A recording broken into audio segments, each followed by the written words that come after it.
하겠습니다. 우리 지난 시간에는 흥선대원군의 정책과 서양 세력의 침략에 대해서 배웠어요. 흥선대원군이 추진했던 외교 정책은 어떤 것이었나요? 그렇죠. 통상수교 거부 정책이었습니다. 그러나 흥선대원군이 권력에서 물러나고 고종이 직접 정치하면서 그 정책의 방향이 바뀌었다 그랬어요. 그래서 이번 시간에는 어떠한 정책을 펼쳤으며 조선의 상황은 어떻게 바뀌어가는지 알아보도록 하겠습니다. 우선 지난 시간에 얘기했던 것처럼 흥선대원군은 집권한 지 10년 만에 최익현의 상소로 물러나게 되고 고종이 직접 정치를 하게 됩니다. 그리고 고종은 아버지와 달리 개항의 필요성을 느껴서 개방적인 외교 정책을 시행하게 돼요. 말 그대로 통상수교 정책을 실시하는 거죠. 그럼 조선이 어떠한 과정을 거쳐서 개항을 하게 되었고 조선 내에선 어떤 개화 정책을 펼쳤는지 알아보도록 합시다. 우리가 처음 다른 나라와 맺은 조약이 바로 강화도 조약이에요. 이 조약을 시작으로 우리나라는 본격적으로 문호개방, 즉 개항이란 걸 합니다.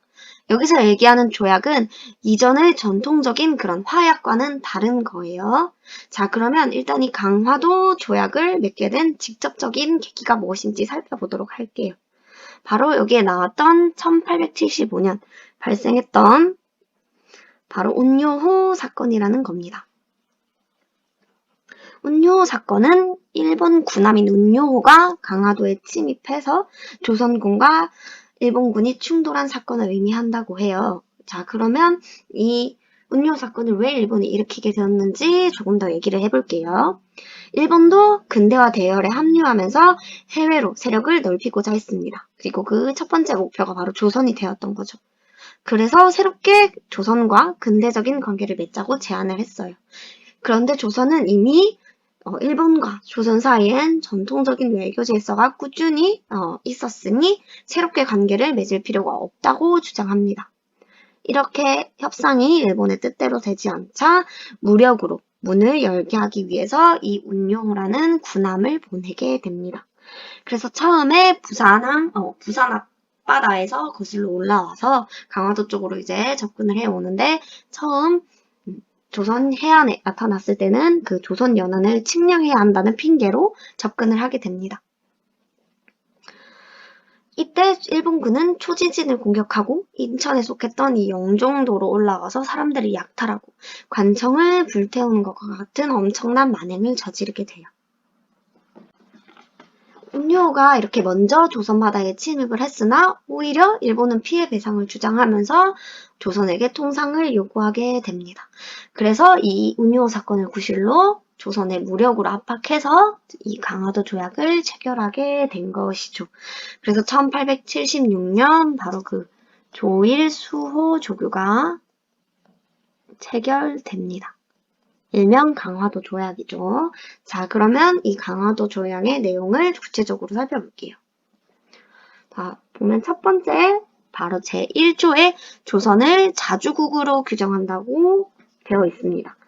이 자주국이라는 것은 다른 나라에 종속되지 않은 독립국을 말하는 거예요. 이 조항이 일본의 제안으로 넣은 조항인데 굉장히 의외죠, 그쵸? 굉장히 조선에 유리해 보이는 조항입니다. 일본이 왜 이런 조항을 삽입했을까요? 그 의도를 한번 생각해 보면서 계속 수업을 들어주길 바랍니다. 그 다음엔 우리나라 해안을 조사할 수 있는 해안 측량권이 포함되어 있습니다. 또한 치외법권이라는 것을 일본인에게 적용시키도록 해요. 치외법권이라는 게 무엇이냐면 외국인이 어떤 나라로 이제 여행이나 그 나라에 갔을 때 그 그러니까 그 나라의 법을 받지 않고 자신의 국가의 법, 본국법을 적용받을 수 있는 권리를 말합니다. 이 치외법권은 조선인한테는 적용되지 않고 일본인만 적용이 돼요. 그러니까 일본인이 조선에 왔을 때 뭔가 죄를 저질렀거나 범죄를 일으켰을 때 일본 법으로 다스린다는 거죠. 자, 이렇게 되면 어떤 문제가 발생할까요? 이 문제 또한 한번 계속 생각해 보길 바랄게요. 원래는 지금도 그렇고 그 나라에 가서 어떤 일이 발생했을 땐 그 나라의 법을 적용받는 게 일반적인 원칙입니다. 그런데 치외법권을 일본인에게만 적용한 것이죠. 자, 그 다음에 항구를 무조건적으로 개방하도록 했어요. 부산 이외에 2개의 항구, 총 3개의 항구를 개항하기로 결정합니다. 이제 본격적으로 항구를 열고 일본과 조선 사이의 무역이 이루어진다는 이야기지요. 이 강화도 조약은 최초의 근대적 그리고 불평등 조약이라는 어떤 의미를 가지고 있습니다. 이 강화도 조약을 계기로 이제 이 강화도 조약을 시작으로 이후에 다른 열강들과도 이제 조약을 맺게 됩니다. 그 조약들 또한 불평등 조약이 됩니다. 이 강화도 조약 체결 이후에 이 조약 내용을 수정 추가하기 위한 부속 조약이 이후에 추가로 체결이 되는데 그중 몇 가지 조항만 살펴볼게요.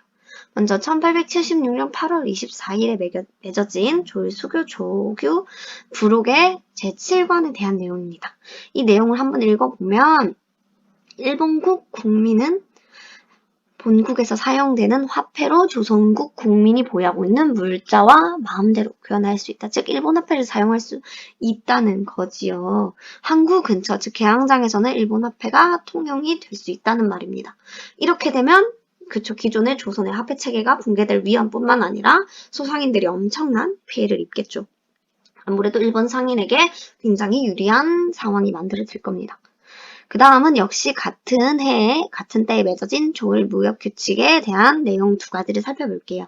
먼저 제6조는 조선의 쌀을 아니면 잡곡 같은 것을 일본으로 수출 가능하도록 한 조항입니다. 이는 사실상 매우 싼 값으로 조선의 곡물을 무제한 유출할 수 있도록 허용한 그런 의도가 포함된 조항이에요.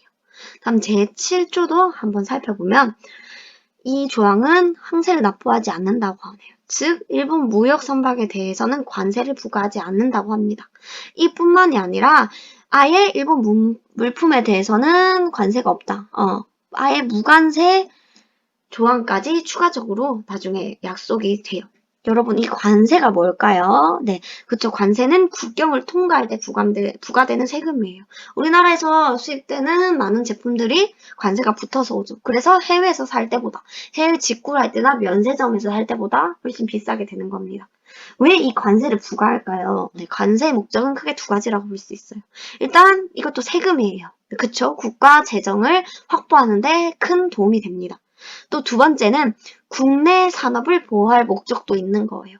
일단 해외 수입 상품은 관세가 덧붙여서 우리나라에 팔리기 때문에 아무래도 그 파는 사람이 관세를 그 수출국 나라에게 부과를 하고 파는 거니까 그만큼 더 얹어서 이익을 내려고 하겠죠. 그럼 같은 상품의 국산보다는 수입산이 훨씬 비싸게 될 겁니다. 그래서 국산을 좀 더 사도록 유도하는 국내 산업 보호의 어떤 역할도 있어요. 그런데 관세가 전혀 부과되지 않으면 조선 산업이 굉장히 위태로워지겠죠. 또 이 무항세 조항은 당연히 누구한테만 적용이 될까요? 그쵸? 일본한테만 적용이 되는 겁니다. 그러니까 우리나라가 수출할 때는 관세를 꼬박꼬박 내야 되고 일본은 관세를 내지 않고 무제한적으로 수출할 수 있다는 거예요. 딱 보면 조선에게 매우 불리한 조항이 굉장히 많죠. 네. 그래서 이후에 조선의 어떤 노력으로 관세 협정을 통해서 5에서 10%의 관세율을 보장받게 됩니다. 또한 이 당시에 지방관이 쌀 수출을 금지할 수 있는 권리인 방공령이라는 조항 또한 만들어집니다. 이를 통해 불평등 조항이 어느 정도 개선이 돼요. 그렇지만 굉장히 일부분에 불과하겠지요. 자, 그렇다면 여기서 그럼 일본은 어떠한 과정을 거쳐서 개항을 하게 됐을까요?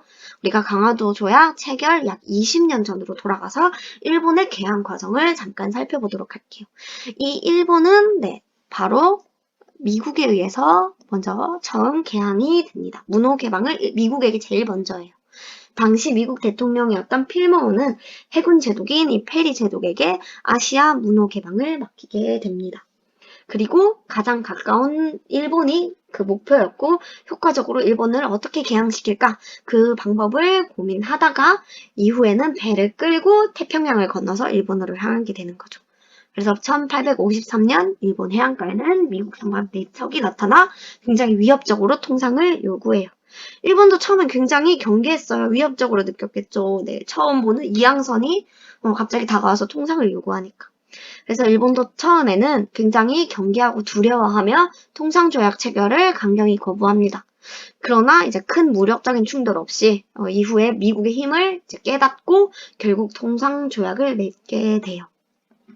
바로 1854년 미일 하친 조약이 체결됩니다. 이 미일 하친 조약에는 최애국 대우라는 게 포함되어 있대요. 이 최애국 대우가 무엇이냐? 이 최애국 대우는 한 나라가 어떤 외국에게 부여하고 있는 가장 유리한 조건을 이 최애국 대우를 맺은 그 상대국에게도 똑같이 부여하는 어떤 권리를 얘기해요. 그러니까 만약에 일본이 이후에 다른 열강들과 조약을 체결할 때 더 좋은 조건을 넣어서 체결을 했으면 그 조건을 똑같이 자동으로 미국한테 적용하는 그런 권리를 이야기합니다. 굉장히 엄청난 조항이죠. 자, 그래서 이후에 일본은 미일 하친 조약을 시작으로 영국, 네덜란드, 러시아, 프랑스 등과 조약을 맺고 서양의 문화와 기술을 아주 적극적으로 수용하며 근대화의 대열에 합류하게 됩니다. 자, 이렇게 봤을 때 일본의 개항 과정이 뭐랑 굉장히 비슷하다고 느껴지나요? 그쵸. 앞서 우리가 방금 봤던 운요 사건과 굉장히 비슷하게 느껴지죠. 그들이 미국에게 당했던 것을 그대로 약 20년 뒤에 우리에게 적용을 시킨 겁니다. 굉장히 우리도 이제 강화도 조약을 맺은 후에 본격적으로 개화 정책을 추진합니다. 일단 우리나라는 개화라는 것의 처음이에요. 그래서 굉장히 보고 배울 것이 필요했습니다. 먼저 이런 개화 정책을 본격적으로 추진하기 전에 근대화가 진행된 다른 해외로 시찰탄을 파견하게 됩니다. 가장 먼저 일본의 수신사 그리고 조사 시찰단이라는 걸 파견하게 되는데 이 수신사는 총 1차, 2차, 두 차례에 걸쳐서 파견돼요. 1차 수신사는 1876년 강화도 조약이 맺어진 직후에 파견되었으나 큰 성과를 거두지 못합니다. 그리고 2차 수신사는 1880년에 본격적으로 파견이 돼요. 사실 이 2차 수신사의 목적은 앞서 봤던 그 무관세 조항을 좀 개선하기 위해, 해결시키기 위해 파견된 것이에요. 하지만 그 무관세 조항에 대한 어떤 해결책은 얻어오지 못했으나 일본의 근대 문물이나 시설을 탐방한 후 그걸 우리나라에 적극적으로 적용하게 됩니다. 그래서 2차 수신사가 다녀온 뒤에 이제 우리나라에도 본격적으로 개화 정책을 추진할 수 있는 기구가 만들어져요. 일단 개화 정책을 총괄하는 기구인 통리기무화문이라는 게 1880년에 설립이 됩니다. 그리고 개화적인 사상을 가진 사람들을 적극적으로 관리로 등용하기 시작해요. 이 통리기무화문 아래에는 12사라는 그 부속 관청을 두고 정치, 경제, 문화, 외교, 재정, 군사와 같은 다방면에서 개화 업무를 관장하게 됩니다. 또한 별기군이라는 신식 군대도 설립하게 됩니다. 그리고 신식 무기를 도입하게 되고 일본인 교관을 두어서 근대식으로 군사훈련을 시킵니다. 그러면 기존에 있던 전통적인 구식군대는 어떻게 됐을까요? 구식군대, 원래 조선에 있던 군대 이름이 뭐였죠?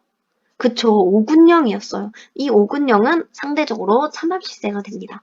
오군령은 5개의 군령에서 2영으로 축소가 되고 별기군이라는 신식 군대가 이렇게 설립됩니다. 그리고 또 청나라에는 1881년에 영선사라는 해외시찰단을 파견해요. 이 영선사는 주로 청나라의 무기 군사 기술 관련을 해서 많이 습득을 하게 됩니다. 그래서 이 청나라에서 보고 배운 것들을 바탕으로 조선에 돌아와 기기창이나 기기국과 같은 무기 관련 기구들을 설립하는데 큰 영향을 끼칩니다.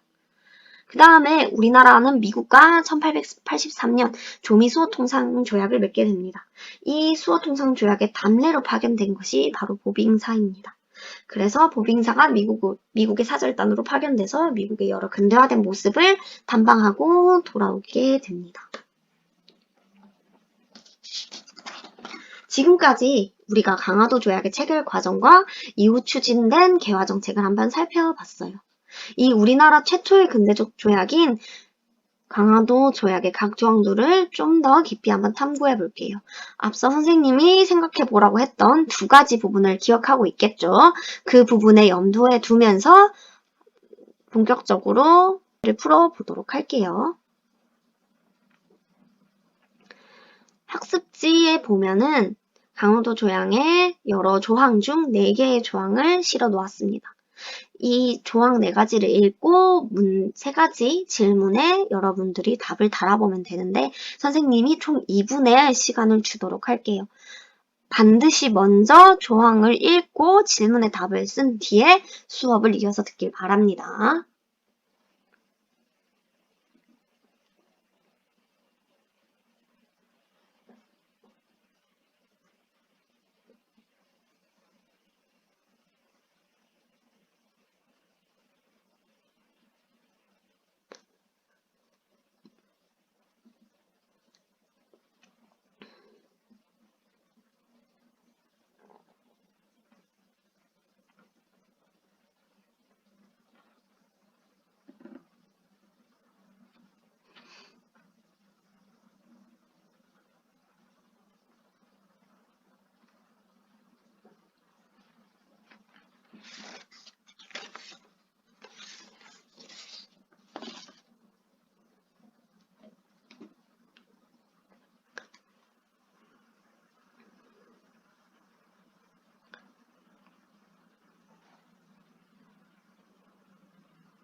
네, 한번 읽고 질문에 대한 답을 한번 생각해 보았나요? 그럼 선생님이랑 같이 한번 살펴보도록 할게요. 학습지에는 강화도 조약 조항이 총 1조, 4조, 7조, 10조 4가지 조항이 실려 있어요. 먼저 1번 질문을 한번 살펴볼게요. 아까 이 질문에 대해서 선생님이 한번 언급을 했었죠. 이 제1조에 담긴 진짜 의도가 무엇인지 한번 생각을 해봅시다. 조선을 자주국이라고 규정을 하고 일본국과 평등한 권리를 가진다고 언급을 하고 있습니다. 자, 그러면 조선이 이전에 완전한 자주국이 아니었을까? 그것부터 우리가 한번 생각해 볼게요. 조선은 그 건국 초부터 계속해서 어떤 나라를 섬겨왔었죠? 그렇죠. 중국을 섬겨온 국가입니다. 그래서 아직도 여전히 청의 영향을 받고 있던 상태였어요. 그러면 반대로 청나라의 입장에선 자신의 영향력 아래 꽉 붙들고 있던 조선을 다른 나라가 갑자기 와서 건들면 어떻게 생각할까요? 당연히 굉장히 싫어하겠죠. 물론 그 싫어하는 마음이 내가 아끼는 이 조선을 감히 건드리다니와 같은 그런 의미가 아니겠죠. 네, 본국의 영향력 아래에 있는 나라를 다른 나라가 갑자기 함부로 간섭을 하게 되면 본인들이 받을 이익이 방해받을 위험성이 큽니다. 상황이 온다면 아마도 자신들의 권리를 내세우면서 조선은 원래 우리의 산하에 있던 국가였어. 이런 권리를 내세우면서 다른 나라들이 조선을 간섭하지 못하도록 방해할 것이에요.